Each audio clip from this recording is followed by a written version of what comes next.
Who dats? Welcome to the podcast you've been waiting for. Great perspective and exclusive interviews. It's a hard job for those guys because it's happening fast. The kind of Saints insight and fun commentary you won't get anywhere else. We've got plenty of technology to speed things up. It's time to kick off your Been There, Done That Saints podcast, where we hand it off to our host, Mike Nabors, and Super Bowl winning linebacker, Scott Shanle. Proud of these guys.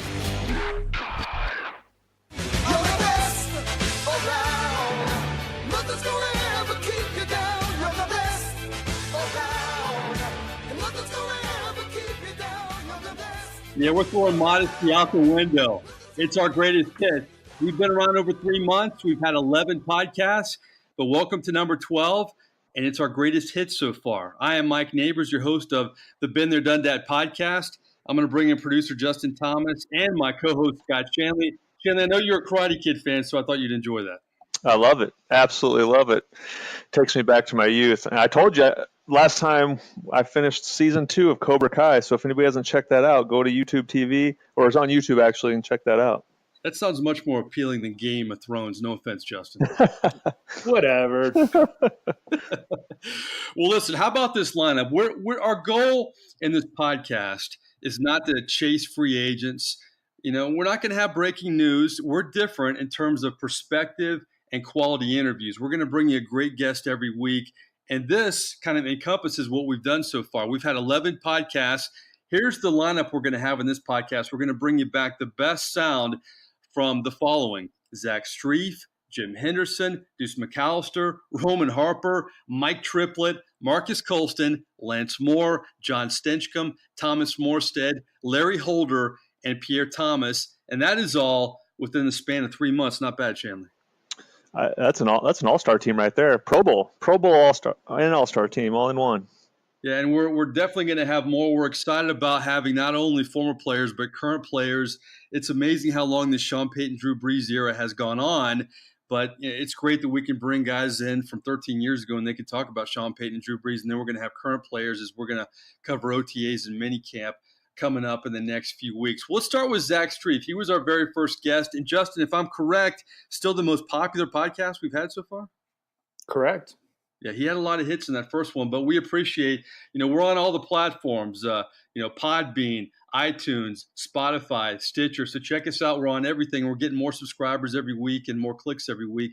But Zach Strief was our first one, and he brought so much to the table in terms of perspective as a player and his voice of the Saints. But, he works with Deuce McAllister, a player he played with, but they weren't real close when they played until recently, and they had to kind of get to know each other as a broadcast team. Their turning point was the season opener, Zach's first regular season game as voice of the Saints, when the Saints lost to the Tampa Bay Buccaneers last year. And in our first clip, Zach Strief talks about the turning point between he and Deuce McAllister. Clock management on first down, and Deuce is telling me that that this is the last, that the game is over, basically, that they're going to run the clock out. And he was completely wrong. And I said as much in the booth. I'm like, what are you talking about? And we're kind of arguing. And I could see at one point, Deuce looked at me with this look like, hey, your role is not to criticize me. I'm the football expert. You're the broadcaster. I can see it in his eyes. Like, don't challenge me, kind of. And I was like, I'm thinking like, well, you're wrong, so I got to tell you. And we finished that game, and both of us, we had all of these comments in our social media about it was so funny when y'all started arguing with each other. And I think it was very much a realization for both of us that if given the opportunity, most fans would love to come and sit in between two former players and watch a football game and see the things they talk about and their thoughts on situations, and certainly guys that played for that coach. And I think that's what's made our broadcast work. Great stuff from Zach Strief. We had Deuce McAllister on a few weeks later. We're not going to have him talk about Strief, but we did ask him about that, and he said it was a true story, and it kind of changed the tempo of their broadcast and their relationship. And Shanle, I think you get that. You're a broadcaster now after playing. It takes a while to get acclimated, not only to the medium, but to who you're working with too. Yeah, the one thing I found interesting, listening to Zach talk about their relationship, is the one thing I know about being in a locker room, you have some of the most competitive men in the world. And I've seen guys argue to the point where they'll try to convince you the sky is green and the grass is blue, and they just will not be wrong. So I have no doubt that when those two were sitting up there and they're arguing, and Deuce feels like he's right, Zach feels like he's right, I'm sure it gets pretty heated. I mean, I saw it never got heated in the locker room, but guys will argue their point to the very end until we finally had to go to meetings, and guys just walk out of the locker room shaking their head like, I'm gonna act like I agree with you, but you know you're wrong. And you work with Deuce at CST, so you know how competitive he is. He's a mild-mannered guy, but he can get riled up sometimes. Absolutely. I mean, there's a reason why he was one of the best running backs in the league during his time when he played. You have to have that competitive spirit about you, and guys, they have that competitive spirit on the field and off the field too. And some of the best debaters, as far as trying to prove their point, in no matter what you're talking about, it gets comical at times, but I think that's just the competitive side of guys coming out. That's why we love having Scott Shanle in this podcast. He complements what we do very well. Great questions to all the guests we have, and brings different perspective every week. And Scott, continuing with Zach Strief, our first guest, is still our most popular podcast. You know, he made the transition to voice the Saints in a great year where it looked like the Saints were going to the Super Bowl, and of course, things happened in the NFC Championship game with the no call. At the end of our podcast, we thought about ways that Roger Goodell could be protested when the 2019 regular season started. And here was Zach Strief's take on that beginning. And he believes, along with you, that Sean Payton definitely wore the Roger Goodell clown T-shirt at his closing press conference after the whole season was said and done. But here's his thoughts on Roger Goodell, Zach Strief. I want a Roger Goodell clown out. I want everybody to wear those T-shirts in the Superdome for week one after that non-call and make one huge statement on national TV with the Roger Goodell clown shirts. Wow. I love it. You know what else we could do is when they they bring out the flags and they undo the flag on the field, and then in the end zones they do a big fleur-de-lis. We could just make that the giant Roger Goodell clown face. That would be great. I like when he made that point. Somebody's phone went off. It was almost like a message from above. Hey, that's a great idea. It's like the light bulb emoji went off. Had a great time of the conversation because there is definitely no love lost. I'm sure there's a lot of other ideas running around New Orleans as far as how we can make a statement to Roger Goodell. This thing's been going on. There's no love lost, and there never will be. As far as you go back to the whole bounty mess and what Roger Goodell did to the Who Dat Nation and dragging everybody through the mud, and it ended up being no big deal. I mean, I don't think we'll ever be able to get over that. We lost Coach Payton for a year. The last year I played in the NFL, Coach Payton was sitting at home. So there's a lot of things to be resentful for with Roger Goodell, but it would be pretty cool to do something to get back at him. I just don't know if it's the right thing to do. We don't know this 100%, but in this podcast so far, I think we have we have a basic agreement that A, Sean Payton wore the Roger Goodell clown shirt, and B, he has a fleur-de-lis tattoo somewhere in his body. We believe that, don't we? I think we have to, based on all indicators. And listen, if a man says he's got a tattoo, but I can't see it visibly, he doesn't have to show me. I'll just trust him. Good answer. I like that.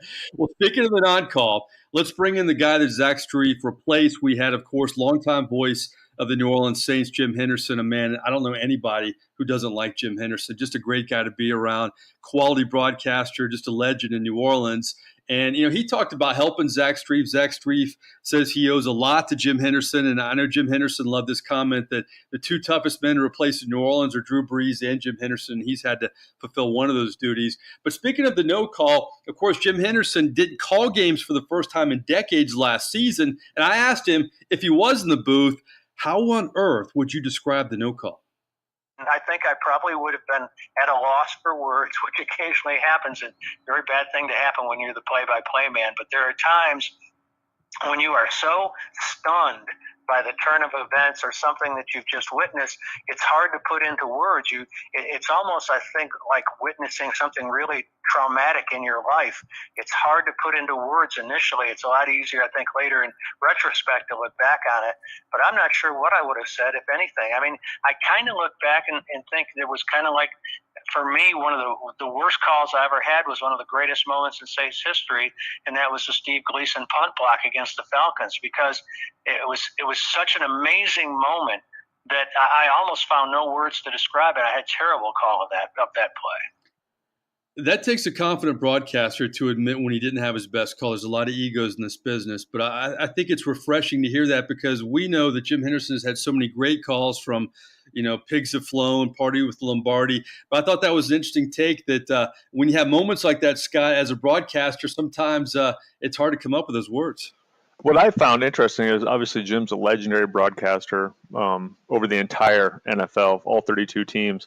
And when he says he would have been speechless and had a hard time coming up with any words, I think that really just puts into perspective how big a non-call that was in the history of the game. And just him saying that, I think, just adds a different perspective. Like, this guy's seen a lot of Saints football. He's seen a lot of great plays, a lot of bad plays. And in that moment, even he can't come up with the words to describe the non-call. And, being in New Orleans for such a long time, I thought it was interesting. He kind of had the same feeling when Steve Gleason blocked that punt in a game you played in back in the 2006 season, such a landmark game for the New Orleans Saints. Well, we keep the trend with Jim Henderson, looking back at all of our podcasts. We're doing it in order. Of course, Strief was first, then Jim Henderson. But we like to have a fun segment at the end called More Likely, where we don't tell them what we're going to ask them. We don't do that at all in this podcast, but we really try to surprise them with 3 hypothetical questions. And they're fun questions, and sometimes they're catching these guys off guard. Well, Jim Henderson, we asked him about a cross-country trip with Saints coaches, and here's what he had to say. If you had to take a cross-country trip, Mr. Henderson, and you had to do it with one of these Saints coaches, who would ride shotgun with you if you're pulling out of New Orleans, you have to drive to Los Angeles? Would you do it with Jim Mora, Mike Ditka, or Sean Payton? And if you could, rate first, second, and third on your list. Actually, I do it with Bum Phillips. Oh, I was going to throw him on there, but I thought, I didn't know whether to throw him or not. Because I don't know if I don't know if I'd want to travel cross country with any of those other 3 guys. So I guess Bum Phillips 1, Sean Payton, Jim Mora, Mike Ditka, all 4. Because that was funny, candid stuff. That shows how long Jim Henderson covered the New Orleans Saints. And, we like to have fun at the end of these interviews. But, he had some great stories about Bum Phillips. But, Jim Henderson saw a lot of bad football before he saw some good football, Scott. Yeah, he was a perfect guest to have on. And I really enjoyed asking him the question of some of the best moments, which obviously everyone is going to go to the Super Bowl era in time. And then what I loved was when I asked him the worst moments, and he saw a lot of bad moments in Saints history. We can agree there were some dry years. But when he said, without a doubt, no hesitation, it was the Mike Ditka time, I think that opened my eyes to just maybe how bad it was, because being afar, being younger at that time and not really knowing, and him being there, obviously now I have a appreciation and a love for the Saints that didn't exist back then. It was pretty eye-opening that time in Saints football was as bad and dramatic as Jim made it sound. That's interesting perspective that you would think that way. I guess it further accentuates the accomplishments of the teams that you played for. It has to make you feel good.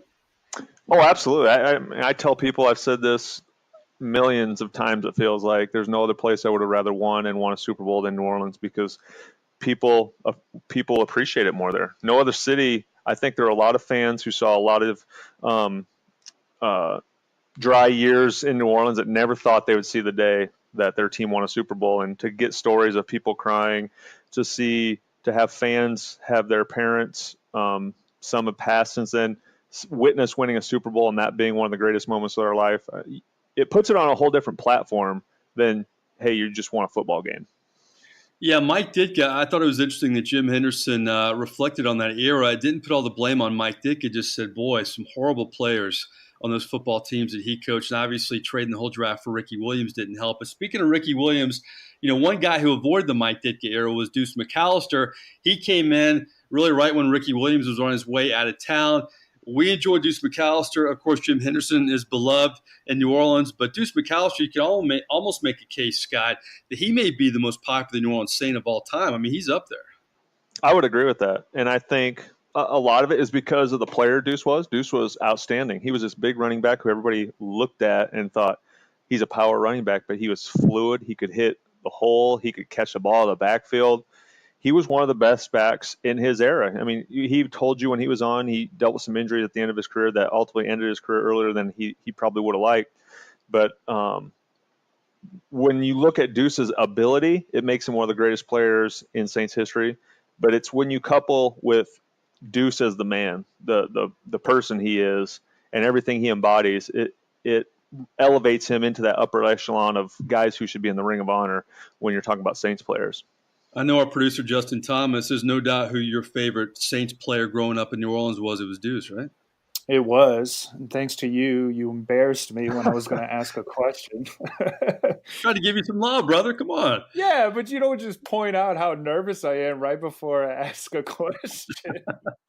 But why did you like Deuce so much growing up in New Orleans? I think he was drafted around the age when I had watched football when I was younger, but when I really was starting to understand the game. And one thing I just always appreciated was that he never went down. It seemed like it always was the second, third tackle before he finally, went down to the ground. And I just, for some reason, that determination and how hard he played, I just really appreciated it. It's funny you say determination because Deuce McAllister is the Saints' all-time leading rusher. Boy, Mark Ingram was really close. But it's almost like it's meant to be that he's the all-time leading rusher. You think about all the competition he had. We'll get to Ricky Williams in just a second. But, of course, in 2006, they bring in a guy by the name of Reggie Bush. In our podcast with Deuce McAllister, we kind of asked him about the arrival of Reggie Bush, and here's what he had to say. What were your first impressions of Reggie? What was it like to have to be that mentor to a kid who was a Heisman Trophy winner, kind of Mr. Hollywood? What was that like for you as a veteran? I was pissed off. I love it. I was pissed off when they drafted Reggie. I was thinking, look, man, we're coming off of 3 of 13. We signed the quarterback. Drew had committed. I'm like, why are you drafting Reggie? Go get the D lineman, Mario Williams. And I'm like, Reggie doesn't want to be here anyway. Mike Morstead had already said it, who was running his PR at the time, and so I was actually in Atlanta when they chose Reggie, and I got a call from Ricky Porter, and I'm like, man, what's going on? You guys really gonna pick another running back? And at the time I was coming off of an ACL injury. I was rehabbing, and I didn't have a relationship with Sean. I didn't really know Sean at all. Didn't know what type of offense he ran. Obviously I knew he was coming from Dallas, and I've seen some of the things he did with some of those guys. But I'm thinking, man, why are you guys drafting another back? And it also put in my head, look, your time here isn't going to be very long. If you're a Saints fan, how do you not love that kind of perspective? I've never heard Deuce really that adamant and that honest in any interview, and that's what we like to bring you here on your Been There, Done That podcast. Now, you were a Dallas Cowboy when Reggie Bush was drafted. Probably not knowing, you would ever be in the New Orleans Saint at that point, Scott. But once you got into camp, what was the dynamic with Reggie and Deuce at that point, back in 2006? Well, I don't really remember the dynamic so much. I'm trying to learn about my teammates. Yeah. But hopefully we get Reggie on here sooner than later and have him respond to that. And he'd give you the insight if he felt like there was any pressure from the veteran looking at him kind of side-eyed. I just remember that first time when I got traded, I showed up in Jackson, Mississippi. I'm in training camp. That entire Saints team was beat down. They were tired. They were exhausted. They had a hard training camp, except there was one player who was just lightning in a bottle, and it was Reggie Bush. And I just remember getting on the phone. Everybody was calling me after my first practice, asking me how everything went. And I remember telling my family and friends, this Reggie Bush kid is unbelievable. He is so explosive. I've never seen anything like it. It's like he's got springs in his legs. And so as far as their dynamic, I didn't see the tension part of it maybe like maybe Deuce felt early on. I remember seeing Deuce as being a figure in Reggie's professional career from the time I was there and being helpful and encouraging him. And when you see that out of a player, we're as veteran players, we're all offended when a team brings in a young player at your position because it says you're not good enough. But I think Deuce's responsibility on the field to Reggie and helping him out is really why we were able to win right away and we weren't in a rebuilding mode. We're going to do a future Been There, Done That podcast with just Scott Shanle with stories like that of how Millsaps was. I always remember the thing about Millsaps that was amazing to me is it never rained. I mean, you guys, it would never rain, and then you would leave, and it would rain for like 2 weeks. And Peyton used to kind of laugh with that little grin he would have about how he had a sundial. But it was amazing to me how it would never rain. Well, speaking of Heisman Trophy winners, before Reggie Bush came to town, of course, Ricky Williams was already there when Deuce McAllister was drafted, and it was definitely a different relationship between Ricky and Deuce than Deuce and Reggie Bush. The one thing that I didn't want to do to Reggie was really what Ricky did to me, and that was almost like turn your nose up and didn't help him at all. That's how Rick kind of handled myself as the rookie, and I told Reggie, I'm not going to be that way with you. Any questions that you've got, any concerns, things that you want to know, I'm going to help you, but I'm not trying to give this job up to you either. Great stuff from Deuce McAllister. If you want to go back and look at all of our podcasts, you can on many platforms. Podbean is great and iTunes as well. But after Deuce McAllister, man, we kept rolling with another great one. One of the best interviews of the Sean Payton interview, a guy Scott Shanle knows very well. Mr. Roman Harper, never at a loss for words. And we begin with kind of a two-part thing. I'm going to get to the part one here. Everybody kind of has their welcome to the NFL moment. Well, here's Roman's first reaction, and his came in the locker room, not the football field. Mine was when I saw Joe Horn bet somebody like $10,000 on like shooting paper in the trash can. I'm like, what? Like, I mean, it's the same dumb things that we did in college, but like everybody has bigger toys, bigger money, and like they're just more kids. You know what I mean? Like we're just bigger kids with more money, with bigger toys.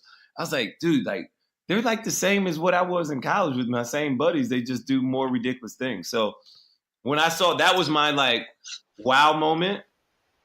Roman Harper's welcome to the NFL wow moment with Joe Horn, throwing money around. I guess, Shanle, you can understand that as a guy coming in the league and really you're just trying to get your feet under you a little bit, and then you see things like that. Yeah, I love that response by Harper. And I know I've asked that question a few times to guys because it is interesting going from the college game to the NFL. And for me, it was seeing guys repeatedly brought in and released. And that's what made me realize quickly it was a business. It wasn't like college. There are no scholarships. But to Harper's point, the value of a dollar increases immensely from college to the NFL in the way that veteran players who have been around for 10 years, maybe on their second or third contract. I remember getting my per diem with LA with the Rams my rookie year, and it was like $100, and I thought I had just won the lottery. And guys are giving away their per diem playing paper rock scissors, and quickly I realized this is a whole new ball game. That $100 in Nebraska would have helped a little bit back in the day, right? Hey, when you have a scholarship check, I think it was $700, $800 at Nebraska. Guys are living 10 to a house, trying to make that $800 go from 1 month to the next. $100 per diem is icing on the cake. Outstanding. Well, Roman Harper talked about his welcome to the moment, NFL moment off the field. Here was his welcome to the NFL moment on the field, and it happened in his first ever game in the Superdome back in 2006. When we came back into the Dome, and it was my first time playing against Michael Vick. And I was literally like, dude, that's like Michael Vick right there. I'm literally lining up, and I'm like, oh, my God, that's like Michael Vick right there. Like, oh, because everybody played with Michael Vick at the time on Madden. So it was like, to me, that was my like, oh, my gosh. Not like everybody going crazy and crying about being in the Superdome for the first time, because I saw that too. And I was like, why are these people so emotional in here? Like, I didn't get it. I didn't. I like how some guys try to be cool, Shanle. Oh, yeah, nobody phases me. I didn't have that moment. Harper let loose like he always does. Harp's going to give it to you like it is. And again, his response, I completely agree. I can remember I was excited about being traded to the Saints, going to get an opportunity to be an outside linebacker starting, but I knew that meant playing Michael Vick twice a year. And I remember preparing for Vick. And our coaches, our defense coach would just say, make him throw the ball. Please do not let him run, because if you let him run, you're not going to catch him. You're going to be embarrassed on TV. And Vic was something else. And the one thing I love about the Madden video game that's still around is it keeps guys like Michael Vick in the forefront. Like my kids play Madden, and they're always trying to get Michael Vick because he's the fastest quarterback. And I can say, you know what? your old man that you think is uncool and couldn't run and couldn't catch you guys. I played against him, so I get to bring out some old film and show the Saints playing against Michael Vick. What do your kids say to that? Well, they love it because we beat Vic a few times. The one game I haven't shown them yet is when I think we gave up like 200 yards rushing to him in Atlanta, 06 maybe. But they think it's pretty cool that Dad got to play against a guy like Michael Vick, fastest quarterback in NFL history, who they still play video games with. I remember when you had that pick in the 09 season against the Philadelphia Eagles, but that was Kevin Cobb. Vic wasn't really there yet, was he, at that point?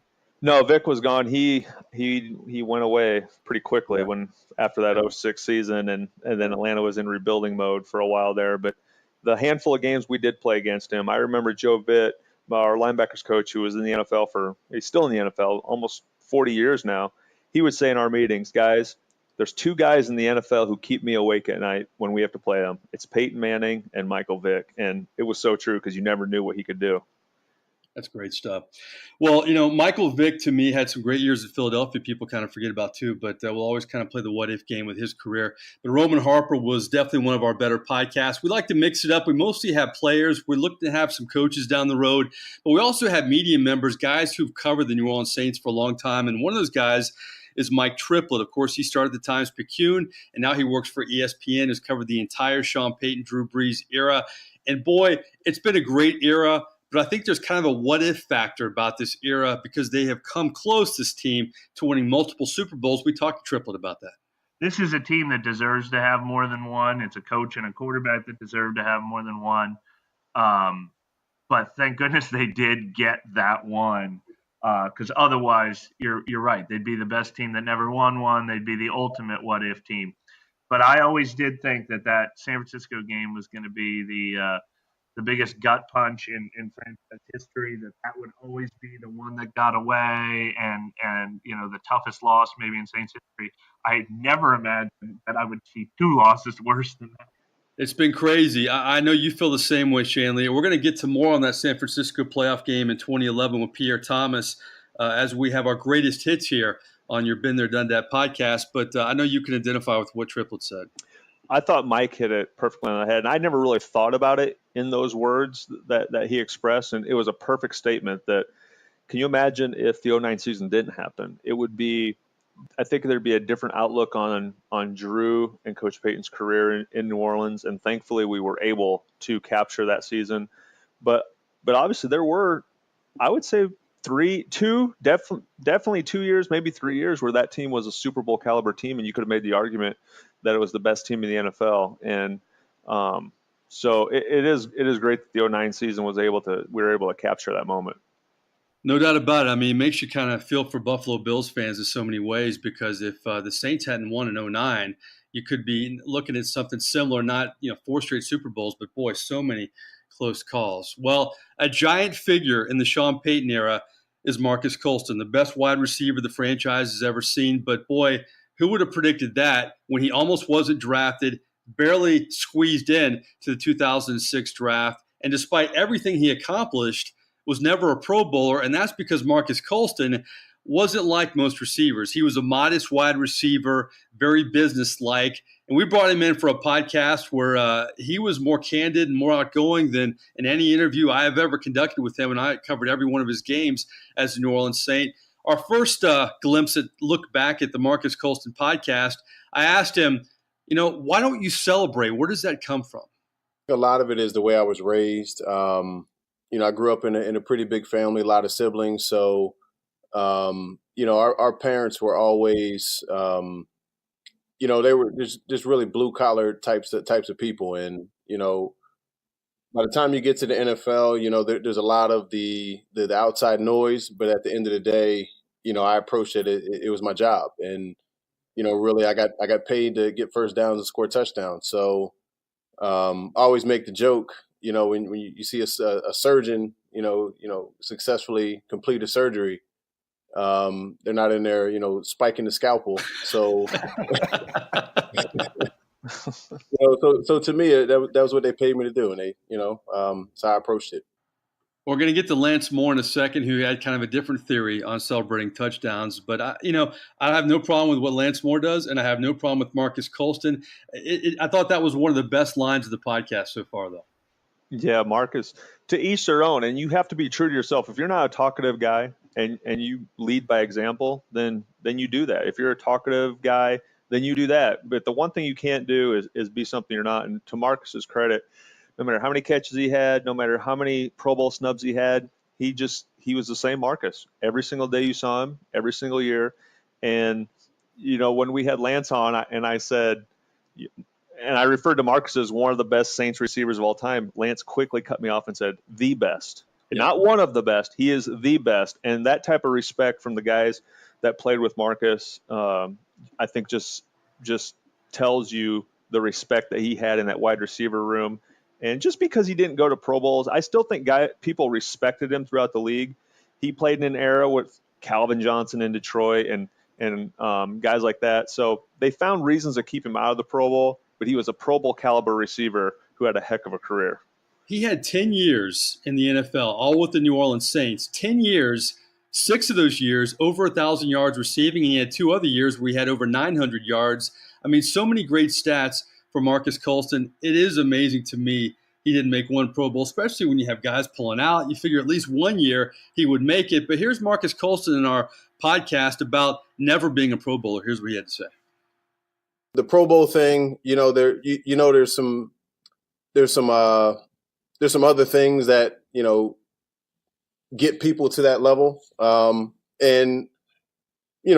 There's no knock on anyone that's a little bit more animated or anything like that. But it's just, if that's what it took for me to get to a Pro Bowl or two, then, the fact that I didn't make it, it's fine by me. That's why his teammates love him, Shanle. That's who he is. He's all about results. And Marques, he's one of those guys who I think lives by the quote, "Let your actions speak so loud, there's no need to hear what you have to say." And every day you saw him, it was businesslike. It was the same person. And that consistency is what endeared his teammates to him and the coaches, because coaches want a player out on the field who is consistent, who they know what they're going to get. And nobody showed that better than Marques. Every single day of practice, every day on the field. And one more point, I think a lot of how you get viewed in Pro Bowl voting is how you enter the league. If Marques Colston had been a first-round pick, he'd been the Saints' first-round pick in the 2006 draft instead of Reggie, I think he goes to multiple Pro Bowls. But yeah, unfortunately, that's just how it is. And I don't know why it's like that, but it's a lot of hype built around the Pro Bowl voting. No doubt about it. Yeah, go back and listen to our Marques Colston podcast, because I thought another interesting angle with Colston was, I asked him about the media and dealing with it. You have some guys that don't appear to be good with the media, but Colston's answer was he just got tired of answering the same questions. And that happens after games in a situation where, you have reporters kind of coming and going. So I thought that was interesting. But with us, he really let loose a little bit, and he actually talked about his angriest moment as a New Orleans Saint too, which I thought was interesting. Well, let's go compare and contrast here from Marques Colston to Mr. Lance Moore. And boy, to me, he really set the tone for Sean Payton. I mean, Lance Moore was a guy that didn't make the Cleveland Browns, came over to the New Orleans Saints, or was on the practice squad most of the time, really had to earn his keep with Sean Payton. And boy, did he ever. He had a training camp and a preseason where he returned punts for touchdowns, caught everything in sight. But in our podcast with Lance Moore, he said his beginnings growing up in the state of Ohio, football was maybe the furthest thing from his mind. Yeah, I did not have dreams of being a professional football player when I was young. I have a martial arts background. My dad still to this day owns a dojo. It's been open over 40 years now. So we grew up doing karate, my brother and I, from the time that we were 3 years old until about 13. We open with karate. The karate theme continues. I could see Lance Moore, man. He'd be pretty good in karate. What do you think? I would mess with him. Yeah, and one thing everybody always looked at Lance was his stature. And everybody looked at him like, oh, he doesn't fit the mold of an NFL prototypical receiver, so he can't play at this level. And as we talked about many times, Sean Payton didn't care about the way you look, what your 40 times said. He cared about once you went out on the field and he called a play, how did you execute that play and could you make plays? And Lance, given that opportunity, did it more often than not. And the funny thing about Lance, I didn't know he had any martial arts, karate, any background like that until one day one of the coaches asked him practice. We were over on the sideline, and they said, if you could take one guy off this team, you were going to get in an alley fight. Who would you take? And we're all listing the biggest, baddest guys on the team, the strongest guys. And the coach says, I'm taking Lance Moore. And all the defensive guys are like, Coach, do you know who Lance is? He's that guy. He's the smallest guy on the team. And that's when the coach told us, he's like, do you know he has a black belt in this, and he's got training in this?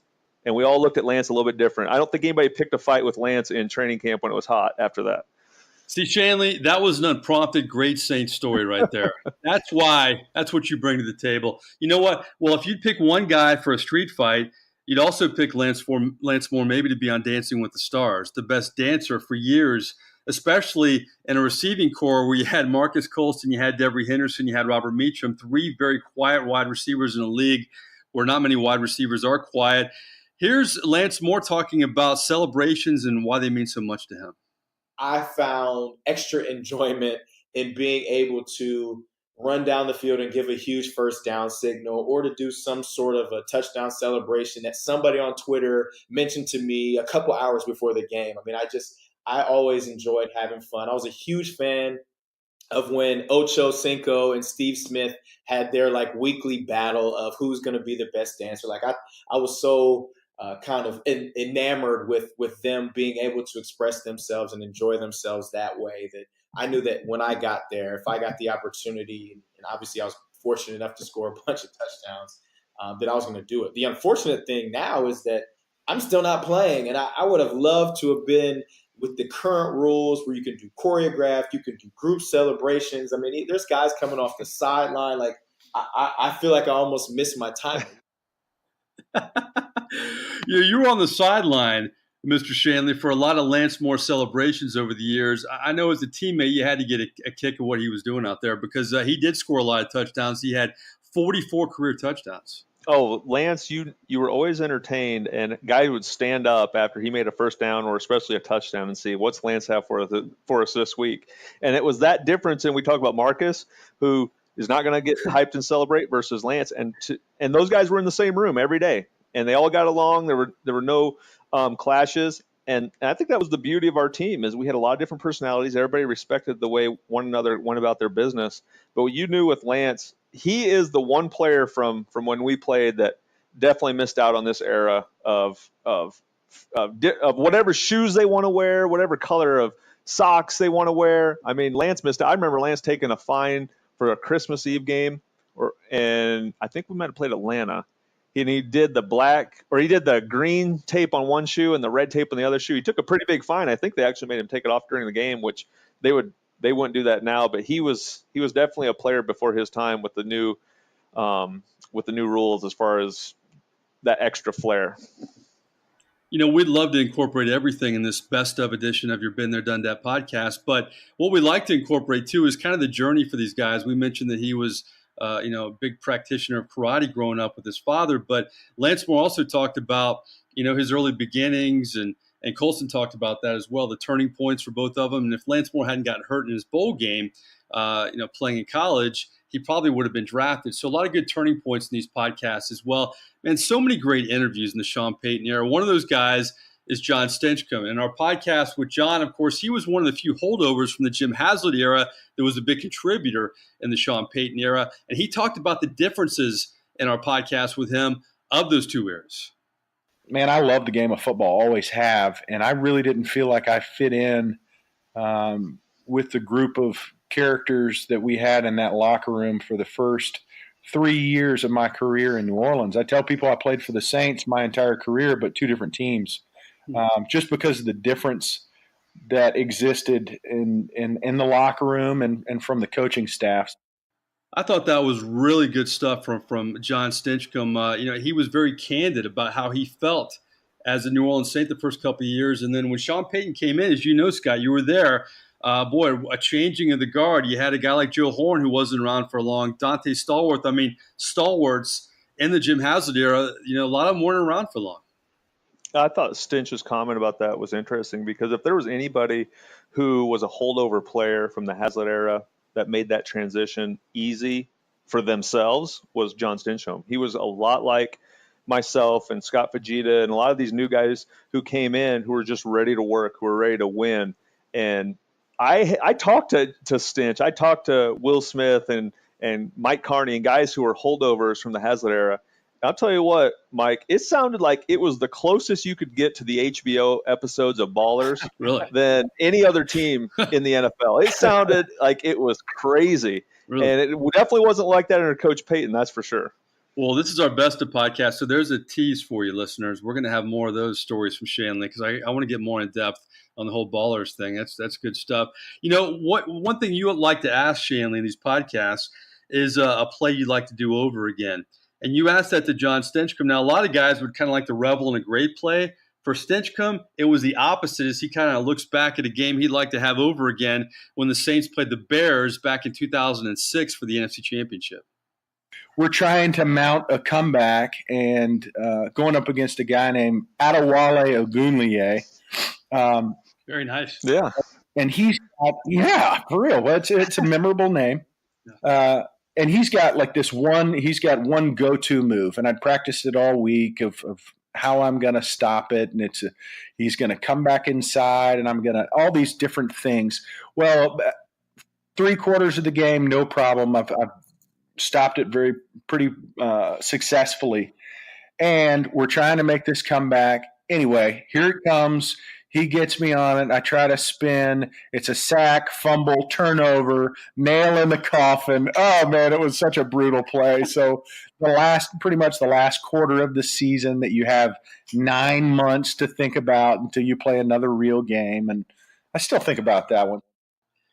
Stinchcomb, outstanding, along with a lot of these other New Orleans Saints. But I guess that's kind of like life sometimes, Scott. You tend to want to redo the bad and you take the good for granted sometimes. Not that he's doing that, but you're hard on yourself as an athlete and you want to correct the things that you regret maybe sometimes.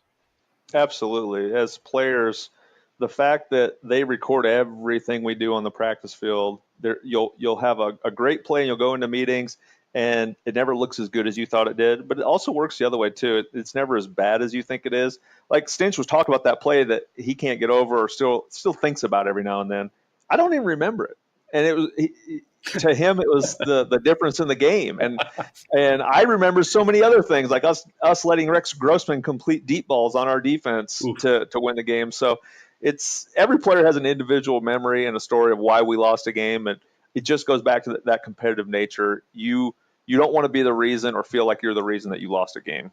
Well, during that game, punter Thomas Morstead was kicking the ball around at SMU, an underclassman in his college days. But everybody remembers Thomas Morstead. Why? Because he's still around. He, along with True Breeze, are the only leftovers from the Super Bowl team back in 2009. And we had Thomas Morstead on our Been There, Done That podcast. And, of course, we had to ask him about ambush. Now, he revealed a lot of stories. We know some of the main ones, but I thought some of the interesting ones, when Sean Payton just walked up to him and said, "We're doing ambush," he was one of those guys who keeps his helmet on at halftime. And he just said he sat there for about 20 minutes or however long halftime is and was just angry about it, like he doesn't have time to practice. All the angry thoughts, he had to clear them from his head. Then he looked in his locker. His SMU special teams coach, Frank Gant Sr., left him an inspirational note on his locker that he took with him that says, "The most aggressive teams usually win." And he thought that was kind of prophetic. And while those are great stories, for Thomas Morstead, when he talked about ambush on our podcast, he thought this was the best ambush story. My favorite story to tell is that John Carney every week in practice or every day in practice would say, "Hey, Timo, hit this 10%.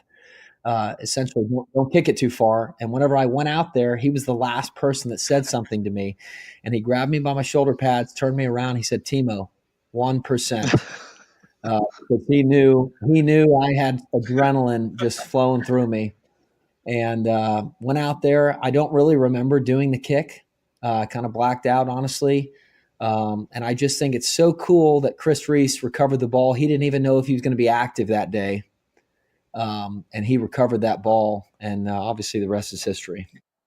It certainly is. I thought that was great from Morstead. He talked about, obviously they had practiced it when you guys practiced leading up to the Super Bowl. But that's not something you can practice during the game. It's not like you can practice on the sideline or really rehearse before the game. But Morstead, really great perspective. I thought that was one of the better stories we've had in these podcasts so far.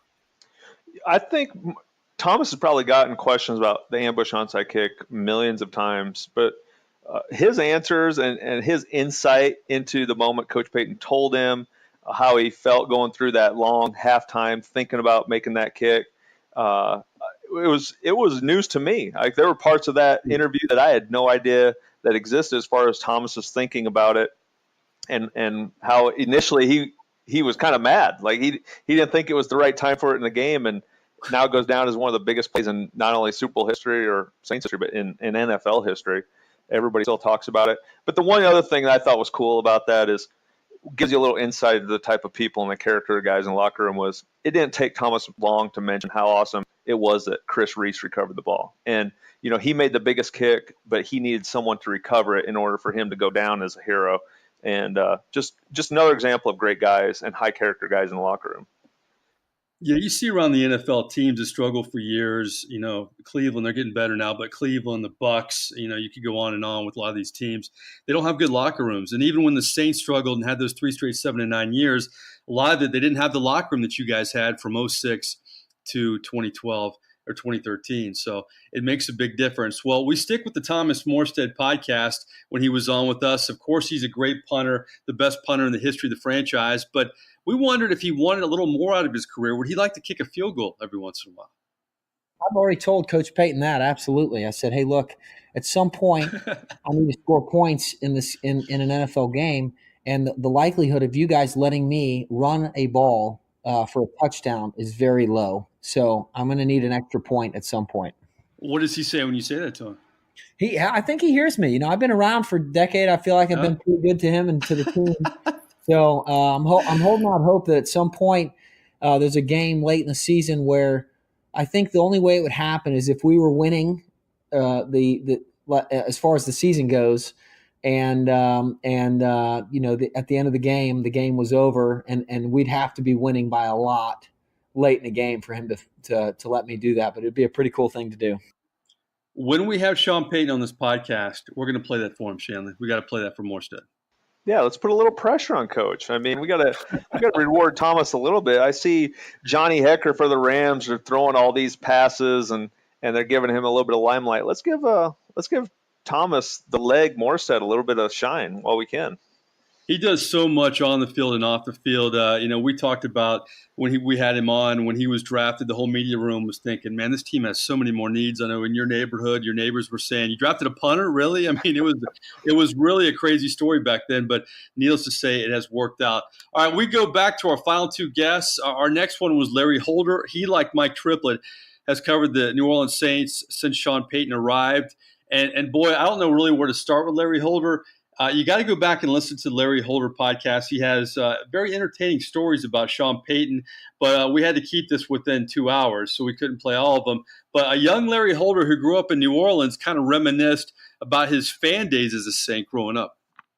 I'm going back to when I was a kid, and look, I love Bobby Hebert now, but my God, I hated him. As a 7-year-old, 1987, once the Dome Patrol becomes the Dome Patrol, it's the first time they've ever been to the playoffs, and I blamed him for why the Saints couldn't get any further, couldn't win a playoff game under Jim Mora. I mean, they had this incredible defense, and the offense went nowhere. And as you grow older, when you see Bobby Hebert actually go to the run-and-shoot offense with June Jones, then you point the finger and say, Carl Smith, my God, you are an awful offensive coordinator. Larry Holder didn't hold back in his podcast with us, did he, Scott? No, I would say Larry was probably the most entertaining guy we've had on so far. And for future guests, I'm going to let them know that Larry Holder is the man to beat right now, I would say. If it's an Olympics and it's a high jump, good luck, fellas, because it's going to be tough to clear that bar. Larry has stories about drinking with Sean Payton, about bathroom stories with Sean Payton. So you have to go back and listen to the Larry Holder podcast, especially I'm more likely with him at the end. Highly entertaining, funny guy. Larry Holder. Okay, our final guy, our final guest, but obviously won't be our final guest, but the final one in our greatest hits so far is Pierre Thomas. Like Lance Moore, really personifies the Peyton era. The best man wins. I mean, he was a guy that came out of the University of Illinois, led the team in rushing for 3 years, and wasn't drafted, wasn't invited to the combine, came to camp, and was at the bottom of the depth chart, but found a way to make it happen. And we talked to him about that. Listen to his podcast. He has great stories about beating out Antonio Pittman, once upon a time a 4th-round pick with Ohio State. But I asked him his favorite play that he would run. Of course, Reggie Bush was there, but Pierre Thomas became a fan favorite because unlike Reggie, he could run between the tackles and was so great with the screen. But here was Pierre Thomas on his favorite play and some great back and forth perspective from both he and my partner, Mr. Shanle. My favorite was the ride bobs. I love those plays because it gets the linebackers to actually move. If you open up your shoulders on the first initial step, Scott, you should know about this because that's what you guys usually watch, are our shoulders, correct, or our eyes?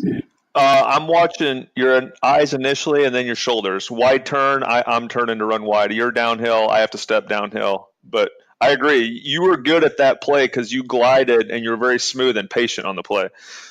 Yeah, and that's what I've learned, through practice.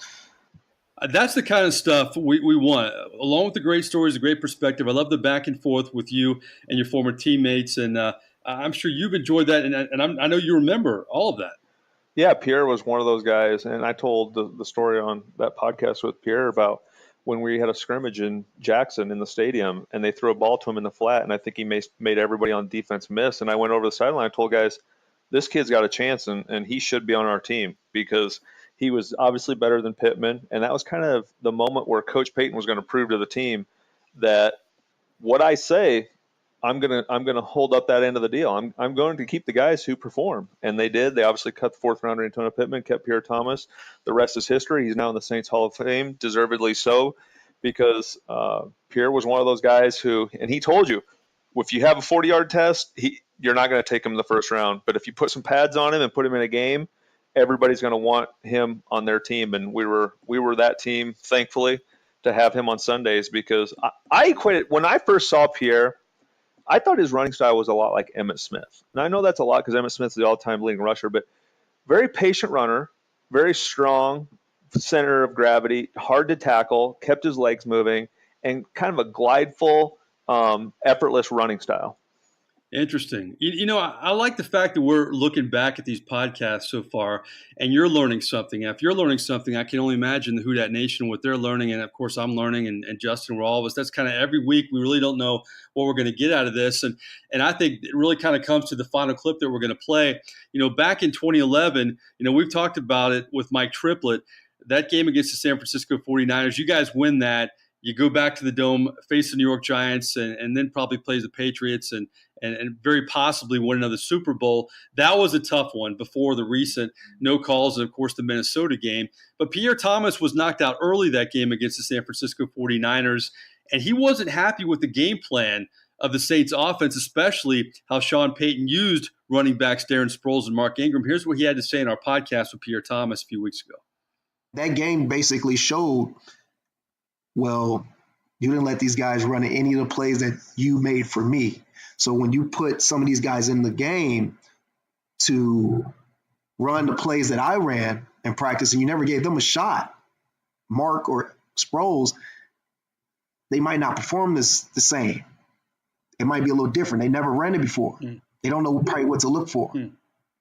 So that kind of pissed me off that we didn't do that. And I felt like that year, if we have done what I got to stress for a couple of weeks, we would have took it all the way. That was raw emotion for Pierre Thomas, and I was frankly surprised. But speaking of learning something, I learned a lot from those comments. I absolutely did too. Obviously, being on the defense side of the ball, I have no idea who was getting what reps and in what plays. But I think the one thing about the NFL is you have a certain number of guys on the team, and you're not going to practice 5 hours a day, and you really don't plan on guys getting hurt. And after Pierre's comments, I thought about defensively. If somebody got hurt you would just have to step in and play a position you really never played because you didn't have enough time in practice to rep those plays. So I understand that a little bit from the coach's perspective, but it's just another example. As a player, whenever you have a game that you lose that you feel like you should have won, there's things that you replay over and over and over in your head again that could have led to the result being different. I think to Seattle in the 2010 wildcard game, they kept throwing delayed screens on us and running pick routes, and we probably should have played more zone. Or when we lost to the Niners, not playing all-out pressure at the end and leaving Vernon Davis one-on-one with a young safety in Malcolm Jenkins. But those are the things you replay in your head as a player, and it's hard to let those moments go. So many great stories and highlights so far. We've only done 11 podcasts so far. We're looking forward to so many more. And of course, we're going to cover the Sean Payton era.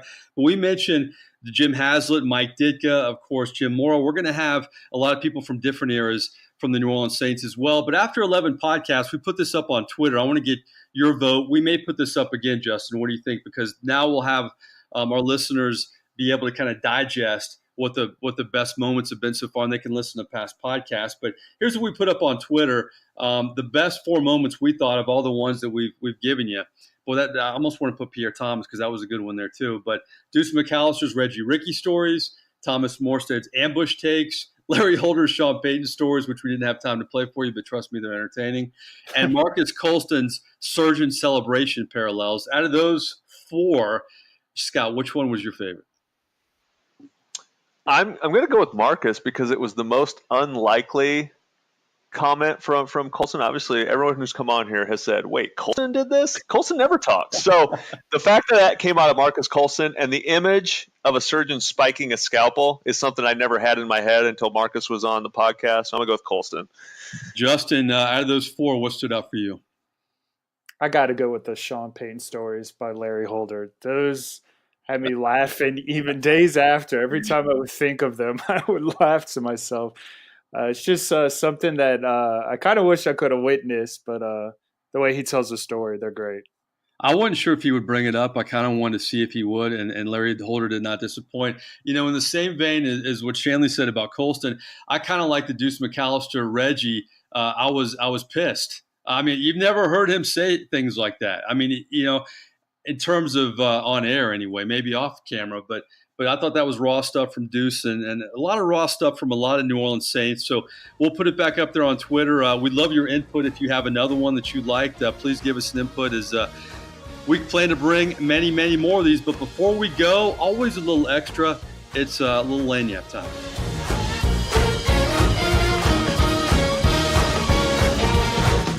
All right, Justin Thomas, what is your lanyap in our greatest hits edition? Do you have one for me? I do, and until the final season ends, I'm probably going to be bringing up Game of Thrones a lot. Oh, gosh. But actually, this one's different. I'm sure y'all saw over the last couple of days, Twitter and social media in general was lit up about the Starbucks cup that accidentally made its way into the most recent episode. Did y'all see this or hear about this? I'm in the dark. Yes, I did. Oh, you did? Shanle, you did? Yeah. It was all over social media. Yeah, and one of the shots on a table, you could see a Starbucks cup or a coffee cup. And I missed it. My wife missed it. In fact, when I told my wife, she didn't believe me. She thought I was making it up.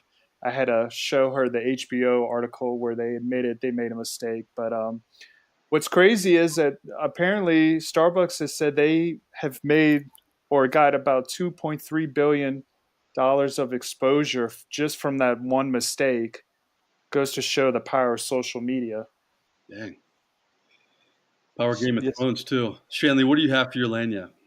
My lanyap is I'm going to stick to sports on this one, but it has to deal with the NBA and the NBA playoffs. I've long been an advocate of reseeding playoffs based on record and throwing Eastern Conference and Western Conference and divisional games and all this other stuff out the window so you truly get the 2 best teams come championship time. And I think it's a shame that right now we get the Golden State Warriors and the Houston Rockets playing, and everything from here I think is going to feel like a letdown. It would have been great to have these 2 teams playing in the NBA championship. I've made the argument for this as well in the NFL.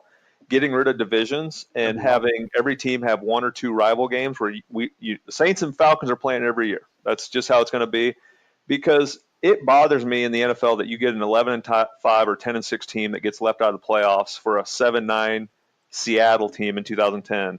It drives me crazy that you're rewarded based on the easiness of your division or punished based on how hard your division is. I'm on board. Sign me up. I love the idea. To me, as a fan too, this is it's a different argument, but baseball with the interleague play has kind of ruined baseball in a lot of ways. I always thought it was cool at the All-Star game be the first time you see the American League and National League play. But if you don't drain it during the season and then change up for the postseason, I think that is kind of cool. And I think it keeps teams on their toes a little more too, don't you think? Yeah, and just for an example, in the NFL last year, the Patriots run through the AFC every year. There were some down years in the AFC, and they had an easy path because the AFC East is weak. Well, maybe the Patriots don't go to all those Super Bowls because they're playing some tougher NFC teams. Maybe you end up with the Rams and the Saints in the Super Bowl based on their records. So I think it's something. I think when you get past the nostalgia of this is how we're supposed to do it, and you look at it, it makes sense because it gives yourself a better chance of having the two absolute best teams in those professional sports play. I love it. Sign me up. I think that's a great idea. Well, my lagniappe is 2019 so far. We're almost halfway home, guys. It's the year of the non-call and the bad call. First, you had the New Orleans Saints. Then you had Auburn's phantom no-call traveling in the Final Four. And then you have the friggin' Kentucky Derby. I mean, what the heck is going on in 2019? I mean, it seems like every sporting event we have these crazy calls, and I'm not a big horse racing fan, but I watched the end of that race, and then a buddy of mine called me, and I walked out of the room, and I came back, and I'm like, that's a different horse. What the heck's going on? I mean, to me, it's the NFC Championship game. It's the Final Four. It's Kentucky Derby. I mean, should we await something bad that's going to happen in the Stanley Cup Finals or the NBA Finals or maybe Major League Baseball? Thank God the Saints can't be touched anymore with this stuff in the playoffs. But my goodness, it's just a weird run so far this year, guys.